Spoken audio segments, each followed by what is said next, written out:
अजा एकादशी व्रत कथा। जय श्री कृष्णा, राधे राधे। आप सभी का दिन शुभ और मंगलमय हो। आज भाद्रपद मास के कृष्ण पक्ष की एकादशी तिथि है और इस एकादशी को अजा एकादशी के नाम से जाना जाता है। कुछ स्थानों पर इसे अजा ग्यारस के नाम से भी जाना जाता है। इस एकादशी का व्रत करने एवं कथा सुनने से संतान सुखी रहती है, उस पर आने वाले हर संकट दूर हो जाते हैं और गरीबी तथा दरिद्रता दूर हो जाती है। तो आज मैं आपको सुना रही हूँ अजा एकादशी की बड़ी ही दुर्लभ कथाएं।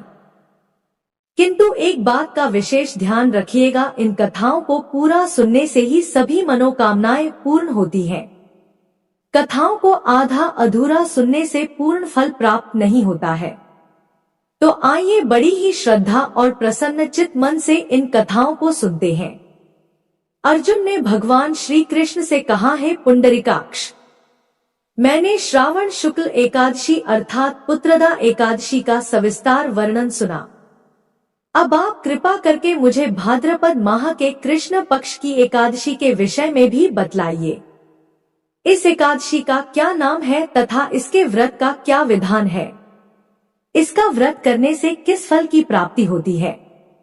अर्जुन की बात सुनकर भगवान श्री कृष्ण ने कहा है, कुंती पुत्र, भाद्रपद माह के कृष्ण पक्ष की एकादशी को अजा एकादशी कहते हैं। इसका व्रत करने से सभी पाप नष्ट हो जाते हैं। इस-लोक और परलोक में मदद करने वाली इस एकादशी व्रत के समान संसार में दूसरा कोई व्रत नहीं है। इस एकादशी के व्रत को विधि पूर्वक करने से समस्त कष्ट समाप्त हो जाते हैं और इच्छित फल की प्राप्ति होती है।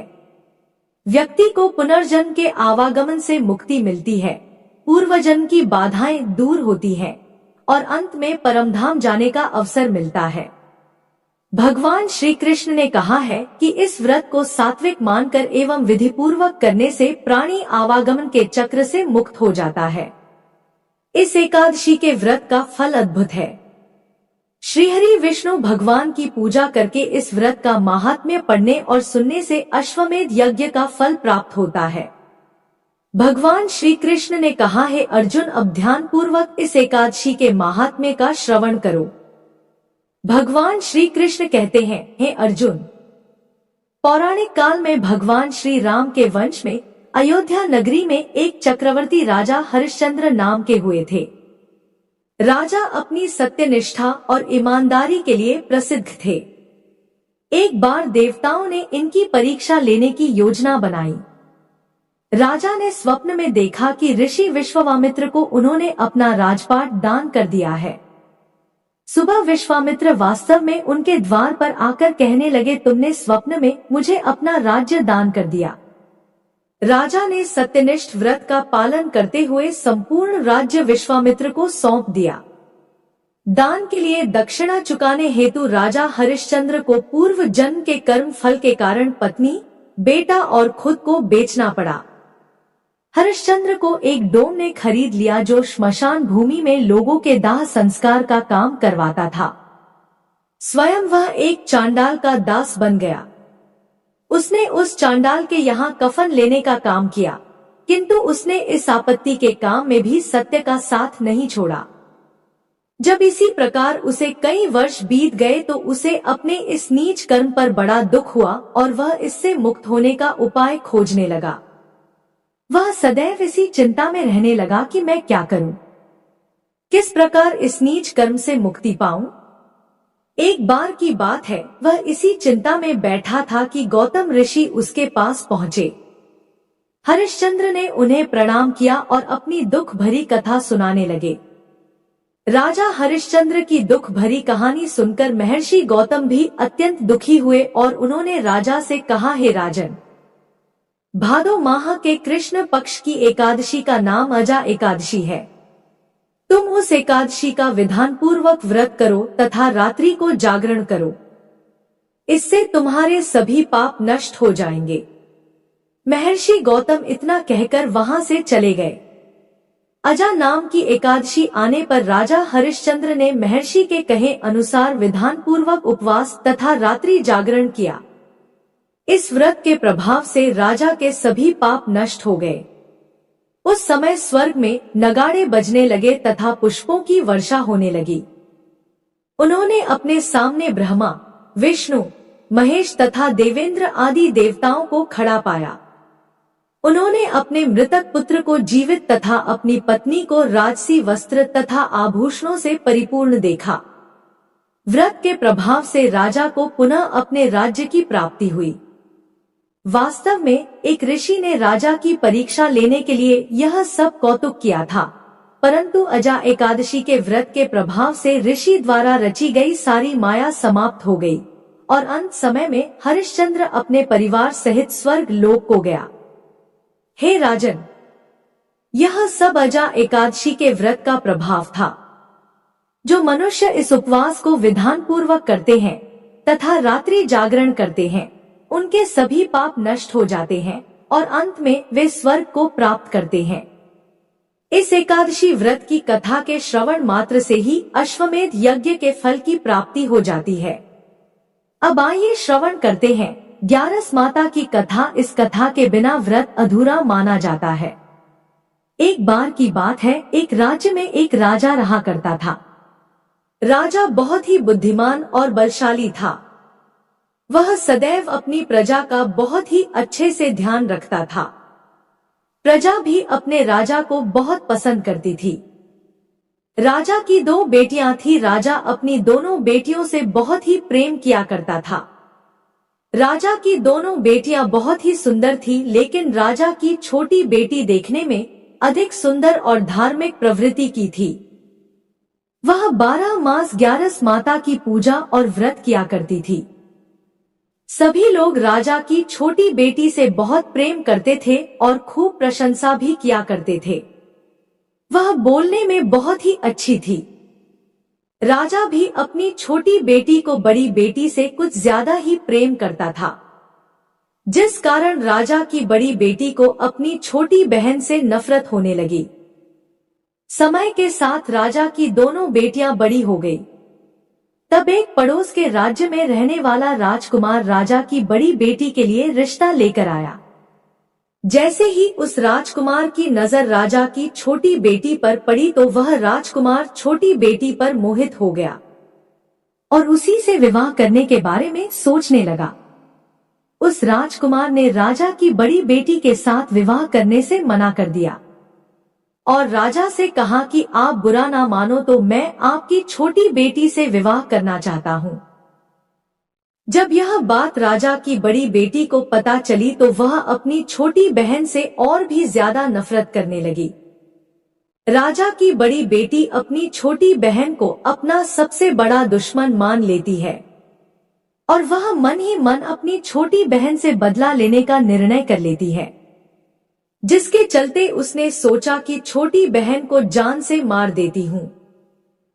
एक दिन राजा की बड़ी बेटी ने लड्डू में जहर मिलाकर अपनी छोटी बहन को दे दिया।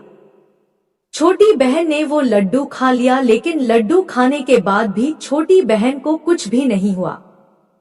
बड़ी बहन यह देखकर बहुत ही आश्चर्यचकित हुई, लेकिन बड़ी बहन ने हार नहीं मानी। एक दिन जब छोटी बहन अपने कमरे में सो रही थी तब उसने मटके में सांप रखकर उसके कमरे में छोड़ दिया, लेकिन सांप भी छोटी बहन का कुछ नहीं कर पाया। जिसके बाद बड़ी बहन ने अपनी छोटी बहन से कहा कि चलो बहन, आज हम कुएं से पानी भर कर लाते हैं।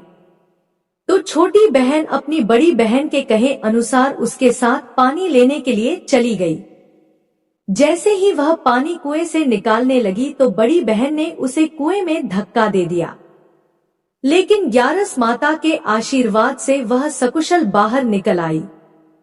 यह देखकर बड़ी बहन को बहुत ही आश्चर्य हुआ कि ना जाने मैंने कौन कौन से प्रयास किए हैं, फिर भी इसका कुछ भी नहीं बिगड़ा। उसने एक दिन सोचते सोचते छोटी बहन के पास जाकर कहा कि बहन, तुमको पता है भगवान सबकी मृत्यु एक निश्चित समय पर लिखते हैं। तुम्हारी और मेरी मृत्यु कैसे होगी क्या तुम जानती हो? तब छोटी बहन ने कहा, हाँ बहन, मेरी मृत्यु कैसे होगी यह तो मैं जानती हूँ। छोटी बहन से यह सुनकर बड़ी बहन को बहुत ही संतुष्टि हुई और वह सोचने लगी कि इस बार मैं इसे जरूर मार दूंगी। उसने अपनी छोटी बहन से कहा कि अपनी मृत्यु का राज मुझे भी बताओ, मैं तो तुम्हारी बड़ी बहन हूँ। छोटी बहन ने अपनी बड़ी बहन से कहा कि मेरी मृत्यु एक तोते में है। जो तोते के गले में एक हार है उसी से मेरी मृत्यु होगी। जब कोई व्यक्ति उस तोते को मारकर वह हार अपने गले में पहन लेगा तो मैं मूर्छित हो जाऊंगी, और जैसे ही उस हार को अपने गले से उतार देगा तो मैं फिर से जीवित हो जाऊंगी। अपनी छोटी बहन की मृत्यु का राज जानकर बड़ी बहन बहुत खुश हुई और उसने अपनी छोटी बहन को मारने के लिए उस पालतू तोते को ढूंढना शुरू कर दिया। लेकिन छोटी बहन को इस बात का पता चल गया था कि वह मेरी जान लेना चाहती है। वह अपने पिताजी के पास गई और अपने पिताजी से कहा कि पिताजी, अगर मेरी मृत्यु हो जाए तो मुझे जलाना मत, बल्कि आप मुझे पुरानी वाली जो हवेली है उसमें एक पलंग पर लिटाकर छोड़ देना। अपनी छोटी बेटी के मुंह से इस तरह की बात सुनकर राजा को बहुत बुरा लगा। उसने अपनी बेटी से पूछा कि बेटी, तुम ऐसी बातें क्यों कर रही हो? 2-4 दिन में तेरी शादी होने वाली है। तब राजा की छोटी बेटी ने बताया कि पिताजी, समय किसी के लिए नहीं रुकता, कब क्या हो जाए किसी को कुछ भी पता नहीं है। फिर राजा ने अपनी छोटी बेटी से कहा कि तुम्हारा ऐसा बोलना मुझे बिल्कुल भी अच्छा नहीं लग रहा है। लेकिन छोटी बेटी ने अपने पिताजी को ऐसा करने पर मजबूर कर दिया और वचन ले लिया कि मरने के बाद जलाना नहीं है। राजा ने भी अपनी छोटी बेटी की बात मान ली और 2-3 दिन बाद शादी का समय आया। घर में पूरा शादी का माहौल था। पूरे गाजे बाजे के साथ बारात आई, अर्थात राजकुमार बारात लेकर राजा के घर आया। राजकुमार और राजा की छोटी बेटी का विवाह शुरू हो गया। जैसे ही राजा की छोटी बेटी राजकुमार के साथ अपने फेरे लेना शुरू करती है तो उसी समय उसकी बड़ी बहन अपनी छोटी बहन के कमरे में जाकर उसके तोते को पकड़ लेती है और उसे जान से मार देती है। तोते के गले में जो हार था उसे अपने गले में धारण कर लेती है। जैसे ही बड़ी बहन ने हार को अपने गले में डाला तो उधर छोटी बहन के 3.5 फेरे ही पूरे हुए थे और वह बेहोश होकर गिर गई। इसके बाद राजा ने बड़े बड़े हकीम को बुलाया और अपनी छोटी बेटी का इलाज करने को कहा। राजा ने कहा, जो कोई सही तरीके से मेरी बेटी का इलाज कर देगा मैं उसको मुंह मांगा इनाम दूंगा। राजा की बात सुनकर वैद्य ने जब छोटी बेटी का इलाज करना शुरू किया तो राजा को बताया कि आपकी छोटी बेटी ना तो जीवित है और ना ही मरी हुई है। मैं तो मेरे जीवन में ऐसा पहली बार देख रहा हूँ। तो राजा ने वैद्य और हकीम को कह दिया कि यह बात बाहर किसी को मत बताना। अगर तुमने यह बात और किसी को बताई तो हम तुम्हें फांसी की सजा दे दी जाएगी। राजा अपनी छोटी बेटी को पुराने महल में ले जाकर एक पलंग पर लेटा दिया और वहां पर कुछ सैनिकों को तैनात कर दिया और स्वयं महल पर आ गया। राजा की बड़ी बेटी अपने पिताजी के पास गई और कहने लगी कि पिताजी, अगर यह शादी संपन्न नहीं हुई तो आपकी इज्जत का क्या होगा? अगर आप कहो तो मैं आपकी इज्जत बचाने के लिए राजकुमार से शादी करने के लिए तैयार हूँ। राजा ने अपनी बड़ी बेटी की बात मानकर छोटी बेटी के कपड़े बड़ी बेटी को पहना दिए और मंडप पर भेज दिया। लेकिन राजकुमार यह जान गया था कि यह राजा की छोटी बेटी नहीं है, तो उसने शादी करने से मना कर दिया। लेकिन वहां पर आए सारे लोगों ने राजकुमार को शादी करने के लिए विवश कर दिया और राजा की बड़ी बेटी से शादी उस राजकुमार की करवा दी। बचे हुए 3.5 फेरे बड़ी बेटी के साथ करवा दिए गए। उसके बाद राजकुमार राजा की बड़ी बेटी को अपने महल ले गया। राजकुमार राजा की बड़ी बेटी से ना तो बात करता था और ना ही उसे पसंद करता था और ना ही उसके कमरे में जाता था। राजकुमार ने यह फैसला ले लिया कि मैं राजा की छोटी बेटी को ढूंढ कर ही रहूंगा। वह रात दिन उसे ढूंढता हुआ इधर उधर घूमने लगा। एक दिन राजकुमार अपने घोड़े पर सवार होकर राजा के पुराने महल के पास पहुंच गया, जहां पर उसने कुछ सैनिकों को देखा। महल के पास पहुंचकर राजकुमार ने जब महल को ध्यान से देखा तो वह समझ गया कि यह मेरे ससुर जी का पुराना महल है। तब राजकुमार ने सैनिकों से पूछा कि तुम लोग यहाँ पर क्या कर रहे हो और इस महल के अंदर उस पलंग पर कौन लेटा है। तो सैनिकों ने बताया कि यहाँ पर राजा की छोटी बेटी लेटी है। यह सुनकर राजकुमार अत्यधिक खुश हुआ और तुरंत उससे मिलने के लिए अंदर चला गया, लेकिन अंदर जाकर देखा तो वह बिल्कुल बेहोश थी। तत्पश्चात राजकुमार उसकी सेवा करने लगा। जैसे ही रात हुई, राजा की छोटी बेटी उठकर बैठ गई। राजकुमार यह देखकर बहुत ही खुश हुआ और उससे पूछने लगा कि तुम यहाँ पर क्या कर रही हो, ऐसे बीच फेरों से गायब होकर यहाँ पर क्यों चली आई। राजा की छोटी बेटी ने राजकुमार को सारी बात बता दी। राजा की छोटी बेटी ने कहा कि मेरी जान एक तोते में बसी थी और यह बात मैंने अपनी बड़ी बहन को बता दी थी। मुझे पता है कि उसी ने मुझे मारने का प्रयास किया है। उसके पास एक हार है जिसको वह सुबह पहन लेती है और रात को उतार कर रख देती है। जब तक वह हार को पहने रखती है तब तक मैं मूर्छित रहती हूँ, और जैसे ही वह हार को उतार देती है तो मैं जीवित हो जाती हूँ। और जब तक मेरी बड़ी बहन के पास वह हार है तब तक मैं ऐसे ही जीवित और मूर्छित होती रहूंगी। मेरी बड़ी बहन के पास जो हार है, अगर वह मेरे हाथ में आ जाए तो मैं हमेशा के लिए जीवित हो जाऊंगी। राजकुमार यह बात सुनकर राजा की छोटी बेटी के पास रहने का निर्णय ले लिया और बचे हुए फेरे लेकर अपने विवाह को भी पूरा कर लिया और वहीं पर रहने लगा। ऐसे करते करते काफी समय बीत गया तथा राजा की छोटी बेटी गर्भवती हो गई। एक दिन राजकुमार को किसी काम से बाहर जाना पड़ा तो पीछे से राजा की छोटी बेटी के पेट में बहुत जोरों से दर्द होने लगा। उसने उस समय ग्यारस माता का आह्वान किया, जिसके बाद ग्यारस माता वहां पर प्रकट हुई और उन्होंने उसके दर्द को दूर किया तथा एक सुंदर पुत्र को उसने जन्म दिया। जब आधी रात को राजकुमार बाहर से आया तो उसने ग्यारस माता को देखा तो वह बहुत ही आश्चर्यचकित हुआ और उसने तुरंत ग्यारस माता को प्रणाम किया। ग्यारस माता ने राजकुमार से कहा कि जब तुम्हारा बेटा 5 वर्ष का हो जाएगा तो तुम अपनी पत्नी का हार लाकर इसके गले में डाल देना, उसके बाद यह हमेशा के लिए जीवित हो जाएगी। समय बीतता गया और राजकुमार का बेटा 5 साल का हो गया। एक दिन राजकुमार को फिर किसी काम से बाहर जाना पड़ा। उसने अपने बेटे से कहा, तुम अपनी माता का ध्यान रखना, मैं शाम तक लौट आऊंगा। जैसे ही राजकुमार वहां से बाहर निकला तो बड़ी बहन के सैनिकों ने उसे देख लिया और बड़ी बहन को जाकर सारी बात बता दी, जिसके बाद बड़ी बहन अपनी छोटी बहन के पुत्र को वहां से उठवा लिया और उसे मरवा दिया। उसके 2 टुकड़े करवाए और पहले टुकड़े को चक्की के पास छुपा दिया और दूसरा टुकड़ा अपने पलंग के नीचे रख लिया। यह देखकर ग्यारस माता ने भिखारन का रूप धारण किया और उसके घर आ गई और भिक्षा मांगने लगी। बड़ी बहन ने अपने नौकरों से कहा कि जाओ भिखारन को भिक्षा दे दो, लेकिन जैसे ही नौकर ग्यारस माता को भिक्षा देने के लिए जाता है तो ग्यारस माता उसे मना कर देती है और कहती है कि मैं तुम्हारी रानी के हाथ से ही भिक्षा लूंगी।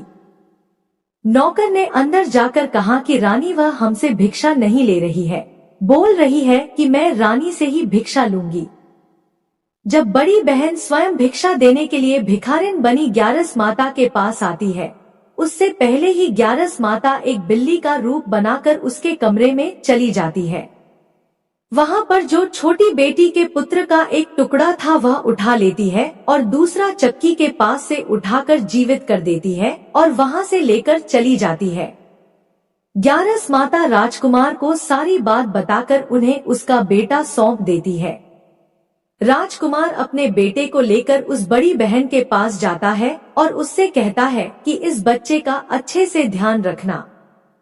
अगर तुम इस बच्चे का अच्छे से ध्यान रखोगी तो ही मैं तुमसे बात करूंगा, वरना मैं यहाँ से चला जाऊंगा।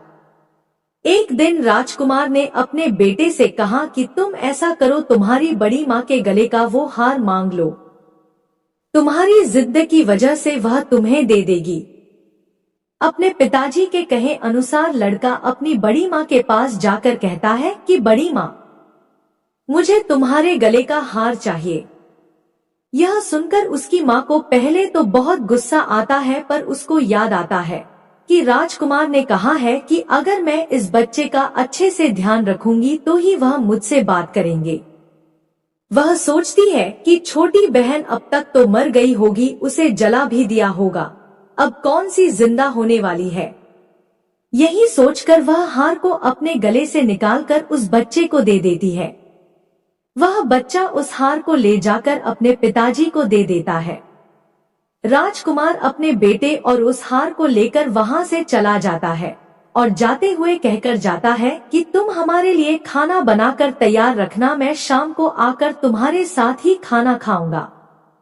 यह कहकर अपने बेटे को लेकर वहां से सीधा राजा के पास जाता है और राजा को सारी बात बता देता है।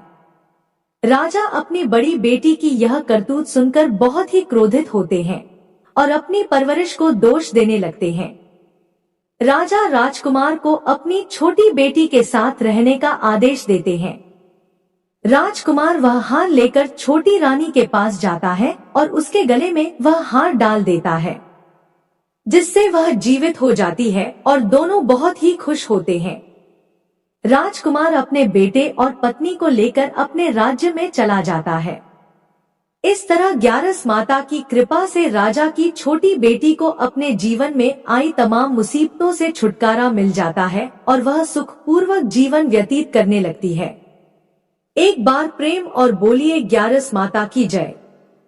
अब आइए श्रवण करते हैं एकादशी के दिन सुनी जाने वाली तुलसी माता की कथा। प्राचीन समय की बात है, एक परिवार में ननद और भाभी साथ साथ रहा करती थी। ननद का विवाह अभी नहीं हुआ था। वह तुलसी जी के पौधे की बहुत सेवा करती थी। नियम से तुलसी को सींचती और दीपक जलाती थी। लेकिन उसकी भाभी को यह सारी बातें बिल्कुल भी पसंद नहीं थी। जब कभी उसकी भाभी को बहुत ज्यादा गुस्सा आता तब वह अपनी ननद को ताना देते हुए कहती कि जब तुम्हारा विवाह होगा तो मैं इस तुलसी को ही बारातियों को खाने को दूंगी और तुम्हारे दहेज में भी तुलसी ही दूंगी। तुम जब देखो तुलसी की ही सेवा करती रहती हो। कुछ समय बीत जाने पर ननद का विवाह तय हो गया। विवाह के दिन भाभी ने अपने कहे अनुसार बारातियों के सामने तुलसी का वह गमला फोड़ दिया, जिसकी सेवा उसकी ननद किया करती थी, और तुलसी के पत्ते खाने के लिए कहा। तुलसी जी की कृपा से वह फूटा हुआ गमला कई सारे स्वादिष्ट पकवानों में बदल गया। भाभी ने गहनों के नाम पर तुलसी की मंजरी से बने हुए गहने अपनी ननद को पहना दिए। देखते ही देखते तुलसी जी की मंजरी से बने वह गहने भी सुंदर सोने जवाहरात में बदल गए। इतना ही नहीं, भाभी ने मारे क्रोध के वस्त्रों के स्थान पर तुलसी का जनेऊ रख दिया और वह भी सुंदर रेशमी वस्त्रों में बदल गया। अब जब ननद अपनी ससुराल में पहुंची तो ससुराल में तो उसके दहेज की बहुत प्रशंसा हुई। यह बात भाभी के कानों तक भी पहुंची तो उसे बहुत आश्चर्य हुआ। उसने सोचा कि उसने तो ननद के गहने, कपड़े और जनेव तक तुलसी जी के ही रखे थे और तुलसी की मंजरी रखी थी। यह सब जानकर भाभी को बहुत आश्चर्य हुआ। अब उसे तुलसी की पूजा का महत्व समझ में आ गया था। उस भाभी की भी एक बेटी थी। तब वह अपनी बेटी से कहने लगी कि बेटी, तुम भी तुलसी की सेवा किया करो, तुम्हें भी तुम्हारी बुआ की तरह फल मिलेगा। वह जबरदस्ती अपनी बेटी से तुलसी की सेवा करने को कहा करती, लेकिन बेटी का मन तो तुलसी की सेवा में लगता ही नहीं था। धीरे धीरे समय बीता, भाभी की लड़की बड़ी हो गई। अब उसके विवाह का समय आ गया। तब भाभी सोचने लगी कि जैसा व्यवहार मैंने अपनी ननद के साथ किया था वैसे ही अब मैं अपनी बेटी के साथ भी करूंगी। तो यह भी गहनों से लद जाएगी और बारातियों को भी खाने में तरह तरह के पकवान मिलेंगे और ससुराल में भी इसे बहुत मान सम्मान मिलेगा। यही सोचकर भाभी बारातियों के सामने तुलसी का गमला फोड़ देती है, लेकिन इस बार गमले की मिट्टी मिट्टी ही रहती है। मंजरी और पत्ते भी अपने ही रूप में रहते हैं। जनेव ने भी अपना रूप नहीं बदला और जब भाभी ने सभी बारातियों को खाने में तुलसी के पत्ते दिए तो यह देखकर सभी लोग और बाराती भी भाभी की बुराई करने लगे। भाभी ने लालच में आकर अपनी बेटी के दहेज में भी तुलसी के पत्ते और मंजरी आदि रख दिए थे। जब बेटी अपने ससुराल पहुंची तो वहां पर भी उसकी बुराई ही हुई। भाभी गुस्से के मारे कभी भी अपनी ननद को नहीं बुलाती थी। एक दिन भाई ने सोचा कि मेरी पत्नी तो मेरी बहन को बुलाती नहीं है, क्यों ना मैं ही अपनी बहन से मिलकर आऊं। यह सोचकर उसने अपनी पत्नी से कहा और कुछ उपहार अपनी बहन के लिए ले जाने की बात कही तो भाभी ने थैले में ज्वार भरकर कह दिया कि यह लो और कुछ नहीं है, तुम यही लेकर जाओ। तब भाई बहुत दुखी मन से अपनी बहन के पास चल दिया। रास्ते में वह सोचता रहा कि कोई भाई भला अपनी बहन के घर ज्वार कैसे लेकर जा सकता है। यही सोचकर वह एक गौशाला के पास रुक गया और ज्वार का वह थैला उसने एक गाय के सामने पलट दिया। तभी एक ग्वाले ने यह सब देख लिया। तब ग्वाले ने आकर भाई से कहा कि अरे, आप गाय के सामने यह हीरे मोती और सोना क्यों डाल रहे हो? इसे तो घास डालनी होती है। तब भाई ने मुड़कर देखा तो वह हैरान रह गया। फिर भाई ने ग्वाले को सारी बात बताई और धन लेकर खुशी खुशी अपनी बहन के घर चल दिया। दोनों भाई बहन एक दूसरे को देखकर बहुत प्रसन्न हो गए। तब बहन ने तुलसी माता से सच्चे मन से प्रार्थना की कि उसकी भाभी को सद्बुद्धि प्राप्त हो जाए और तुलसी माता की कृपा से उनके घर में सुख समृद्धि और धन के भंडार भर जाएं। तब कुछ दिनों के बाद देखते ही देखते भाभी का मन बदल गया और वह अपनी ननद को बहुत मान सम्मान देने लगी और अब वह भी सच्चे मन से तुलसी जी की सेवा करने लगी। तुलसी माता की कृपा से उनके घर में सुख समृद्धि के भंडार भर गए। उनके घर में अब कलह क्लेश नहीं होता था और सभी सुख से रहने लगे। प्रेम से बोलिए तुलसी माता की जय। जय तुलसी माता, जय शालिग्राम भगवान। अब आइए श्रवण करते हैं समस्त पापों का नाश करने वाली भगवान श्री हरि विष्णु की सच्ची कथा, जिसे सुनने मात्र से दुख दारिद्र्य समाप्त हो जाता है। कन्नौज में एक ब्राह्मण रहता था। उसका नाम अजामिल था। यह अजामिल बड़ा शास्त्रज्ञ था। शील, सदाचार और सद्गुणों का तो यह खजाना ही था। ब्रह्मचारी, विनयी, जितेंद्रिय, सत्यनिष्ठ, मंत्रवेत्ता और पवित्र भी था। इसने गुरु, संत महात्माओं सबकी सेवा की थी। एक बार अपने पिता के आदेशानुसार वन में गया और वहां से फल फूल, समिधा तथा कुश लेकर घर के लिए लौटा। लौटते समय इसने देखा कि एक व्यक्ति मदिरा पीकर किसी वेश्या के साथ विहार कर रहा है।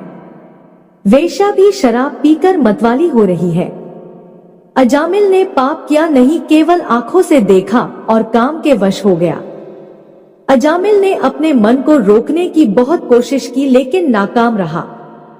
अब यह मन ही मन उसी वेश्या का चिंतन करने लगा और अपने धर्म से विमुख हो गया। अजामिल सुंदर सुंदर वस्त्र, आभूषण आदि वस्तुएं जिनसे वह प्रसन्न होती ले आता। यहाँ तक कि इसने अपने पिता की सारी संपत्ति देकर भी उसी कुलटा को रिझाया।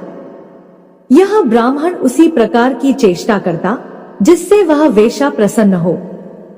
इस वेश्या के चक्कर में इसने अपने कुलीन, नवयुवती और विवाहिता पत्नी तक का परित्याग कर दिया और उस वेश्या के साथ रहने लगा। इसने बहुत दिनों तक वेश्या के मलसमान अपवित्र अन्न से अपना जीवन व्यतीत किया और अपना सारा जीवन ही पापमय कर लिया। यह कुबुद्धि न्याय से, अन्याय से, जैसे भी जहाँ कहीं भी धन मिलता वहीं से उठा लाता और उस वेश्या के बड़े कुटुंब का पालन करने में ही यह व्यस्त रहता। चोरी से, जुए से और धोखाधड़ी से अपने परिवार का पेट पालता था। एक बार कुछ संत इसके गांव में आए। गांव के बाहर संतों ने कुछ लोगों से पूछा कि भैया किसी ब्राह्मण का घर बताइए, हमें वहां पर रात गुजारनी है। इन लोगों ने संतों के साथ मजाक किया और कहा, संतों, हमारे गांव में तो एक ही श्रेष्ठ ब्राह्मण है जिसका नाम है अजामिल, और इतना बड़ा भगवान का भक्त है कि गांव के अंदर नहीं रहता, गांव के बाहर ही रहता है। अब संत जन अजामिल के घर पहुंचे और दरवाजा खटखटाया। भक्त अजामिल, दरवाजा खोलो। जैसे ही अजामिल ने आज दरवाजा खोला तो संतों के दर्शन करते ही मानो आज अपने पुराने अच्छे कर्म उसे याद आ गए। संतों ने कहा कि भैया रात बहुत हो गई है, आप हमारे लिए भोजन और सोने का प्रबंध कीजिए। अजामिल ने सुंदर भोजन तैयार करवाया और संतों को करवाया। जब अजामिल ने संतों से सोने के लिए कहा तो संत कहते हैं, भैया हम प्रतिदिन सोने से पहले कीर्तन करते हैं, यदि आपको समस्या न हो तो हम कीर्तन कर लें। अजामिल ने कहा, आप ही का घर है महाराज, जो दिल में आए सो करो।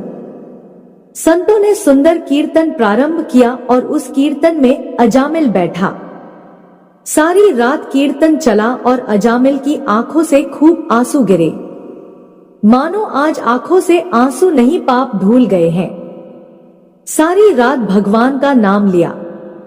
जब सुबह हुई संत जन चलने लगे तो अजामिल ने कहा, महात्माओं मुझे क्षमा कर दीजिए, मैं कोई भक्त वक्त नहीं हूं, मैं तो एक महापापी हूं।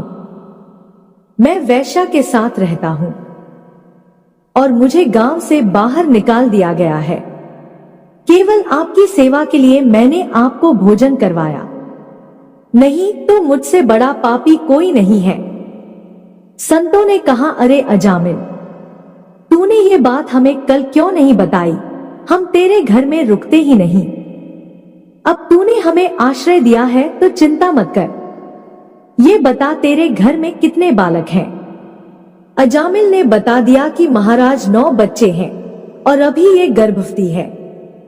संतों ने कहा कि इस बार जो तेरे संतान होंगी वो तेरे पुत्र होगा और तू उसका नाम नारायण रखना, जा तेरा कल्याण हो जाएगा। संत जन आशीर्वाद देकर चले गए। समय बीता, उसके पुत्र हुआ, नाम रखा नारायण। अजामिल अपने पुत्र नारायण में बहुत आसक्त था। अजामिल ने अपना संपूर्ण हृदय अपने बच्चे नारायण को सौंप दिया था।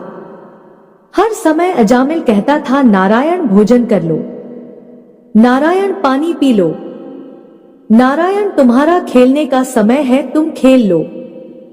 हर समय नारायण नारायण करता था। इस तरह 88 वर्ष बीत गए। वह अतिशय मूढ़ हो गया था। उसे इस बात का पता ही न चला कि मृत्यु मेरे सिर पर आ पहुंची है। अब वह अपने पुत्र बालक नारायण के संबंध में ही सोचने विचारने लगा। इतने में ही अजामिल ने देखा कि उसे ले जाने के लिए यमराज के दूत आए हैं और वह नारायण नारायण पुकारने लगा। भगवान के पार्षदों ने देखा कि यह मरते समय हमारे स्वामी भगवान नारायण का नाम ले रहा है, उनके नाम का कीर्तन कर रहा है। अतः वे बड़े वेग से झटपट वहां आ पहुंचे। उस समय यमराज के दूत दासीप्ती अजामिल के शरीर में से उसके सूक्ष्म शरीर को खींच रहे थे। विष्णु दूतों ने बलपूर्वक रोक दिया। उनके रोकने पर यमराज के दूतों ने उनसे कहा, अरे धर्मराज की आज्ञा का निषेध करने वाले तुम लोग हो कौन? तुम किसके दूत हो? कहां से आए हो और इसे ले जाने से हमें क्यों रोक रहे हो? जब यमदूतों ने इस प्रकार कहा तब भगवान नारायण के आज्ञाकारी पार्षदों ने हंसकर कहा, यमदूतों, यदि तुम लोग सचमुच धर्मराज के आज्ञाकारी हो तो हमें धर्म का लक्षण और धर्म का तत्व सुनाओ। दंड का पात्र कौन है? यमदूतों ने कहा, वेदों ने जिन कर्मों का विधान किया है वे धर्म है और जिनका निषेध किया है वे अधर्म है। वेद स्वयं भगवान के स्वरूप हैं। वे उनके स्वाभाविक श्वास प्रश्वास एवं स्वयं प्रकाश ज्ञान है, ऐसा हमने सुना है। पाप कर्म करने वाले सभी मनुष्य अपने अपने कर्मों के अनुसार दंडनीय होते हैं। भगवान श्री हरि विष्णु जी के पार्षदों ने कहा, यमदूतों, यह बड़े आश्चर्य और खेद की बात है कि धर्मज्ञों की सभा में अधर्म प्रवेश कर रहे हैं, क्योंकि वहां निरपराध और अदंडनीय व्यक्तियों को व्यर्थ ही दंड दिया जाता है। यमदूतों, इसने कोटि कोटि जन्मों की पापराशि का पूरा पूरा प्रायश्चित कर लिया है, क्योंकि इसने विवश होकर ही सही भगवान के परम कल्याण में मोक्षप्रद नाम का उच्चारण तो किया है। जिस समय इसने नारायण इन 4 अक्षरों का उच्चारण किया, उसी समय केवल उतने से ही इस पापी के समस्त पापों का प्रायश्चित हो गया। चोर, शराबी, मित्रद्रोही, ब्रह्मघाती, गुरुपत्नीगामी ऐसे लोगों का संसर्गी, स्त्री, राजा, पिता और गाय को मारने वाला, चाहे जैसा और चाहे जितना बड़ा पापी हो, सभी के लिए यही इतना ही सबसे बड़ा प्रायश्चित है कि भगवान के नामों का जाप किया जाए, क्योंकि भगवान नामों के उच्चारण से मनुष्य की बुद्धि भगवान के गुण, लीला और स्वरूप में रम जाती है और स्वयं भगवान की उसके प्रति आत्मीय बुद्धि हो जाती है। तुम लोग अजामिल को मत ले जाओ, इसने सारे पापों का प्रायश्चित कर लिया है, क्योंकि इसने मरते समय भगवान के नाम का उच्चारण किया है। इस प्रकार भगवान के पार्षदों ने भागवत धर्म का पूरा पूरा निर्णय सुना दिया और अजामिल को यमदूतों के पाश से छुड़ाकर मृत्यु के मुख से बचा लिया।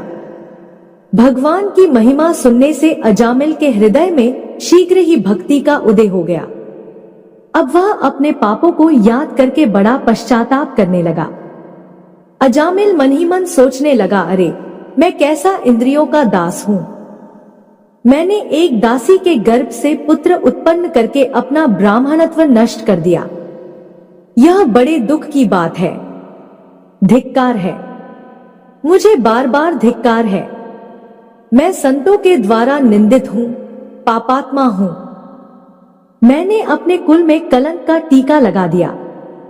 मेरे माँ बाप बूढ़े और तपस्वी थे, मैंने उनका भी परित्याग कर दिया। मैं कितना कृतघ्न हूँ। मैं अब अवश्य ही अत्यंत भयावने नरक में गिरूंगा, जिसमें गिरकर धर्मघाती पापात्मा कामी पुरुष अनेकों प्रकार की यमयातना भोगते हैं। कहाँ तो मैं महाकपटी, पापी, निर्लज्ज और ब्रह्मतेज को नष्ट करने वाला, तथा कहाँ भगवान का वह परम मंगलमय नारायण नाम। सचमुच मैं तो कृतार्थ हो गया। अब मैं अपने मन, इंद्रिय और प्राणों को वश में करके ऐसा प्रयत्न करूंगा कि फिर अपने को घोर अंधकार में नरक में न डालूं। मैंने यमदूतों से डर के अपने पुत्र नारायण को पुकारा और भगवान के पार्षद प्रकट हो गए। यदि मैं वास्तव में नारायण को पुकारता तो क्या आज श्री नारायण मेरे सामने प्रकट नहीं हो जाते। अब अजामिल के चित्त में संसार के प्रति तीव्र वैराग्य हो गया। वे सबसे संबंध और मोह को छोड़कर हरिद्वार चले गए।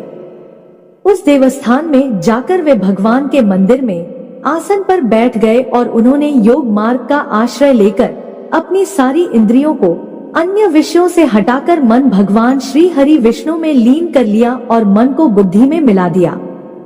इसके बाद आत्मचिंतन के द्वारा उन्होंने बुद्धि को विषयों से पृथक कर लिया तथा भगवान के धाम अनुभव स्वरूप परब्रह्म में जोड़ दिया।